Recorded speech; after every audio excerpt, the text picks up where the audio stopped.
The betting, gaming and lottery sector has taken a significant hit since the outbreak of COVID-19 on the island. But by all indications, the industry is managing to stay afloat. On this edition of the Business Review, we're looking at the impact of COVID-19 on Supreme Ventures Limited. The restrictions do hurt us. The grim reality of a business which is heavily dependent on sports and entertainment. But these lines at SVL locations in the corporate area tell a different story. CEO of Prime Sports, Jesus Johnston, explains that although the Supreme Ventures daily lottery draws continue, business is nowhere near optimal performance. Bars have been closed for over 6 weeks. The bars are the ones that have the slot machines in there. So it's a huge balancing act, but what we've lost are tremendous streams of business. Sports betting. There's no English Premier League, there's no NFL, there's no NBA. These are all major revenue streams. Over in St. Catherine, the shutdown has made matters worse, putting over 200 SVL agents out of business. But Mr. Johnston explains that at least one segment of the business is doing well at this time.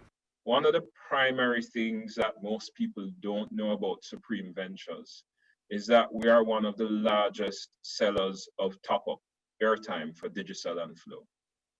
And because communication is an essential service, our network is also essential so that people can recharge their phones and be able to communicate. So what we've seen since the start of COVID-19, I can say, is that there's a greater demand for the top-up product that we sell at our terminals. He says while the top-up segment of the business is not enough to make up for the losses in the betting and gaming segment, the developments in that area over the past few weeks is an indication of how innovative Jamaicans are. There are companies who have started to call retailers and say, can you recharge our employees' phones so that they can work from home?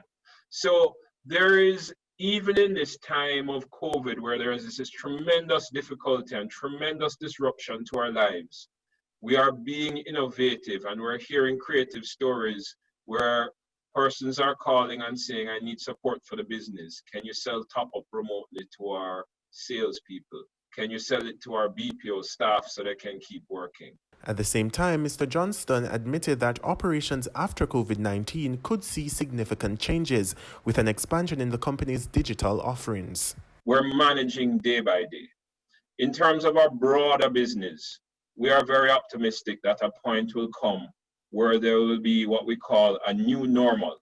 The world may not function the way it did pre-COVID, but post-COVID, Supreme Ventures Group will be in business and we will be operating, even if it means that there's a change to the customer experience. Last month, Supreme Ventures reported its highest after-tax profit ever during the 2019 financial year, totaling $2.47 billion. During the year, the company also contributed over $7.8 billion to government agencies and related bodies. Andrew Laidley, TVJ News.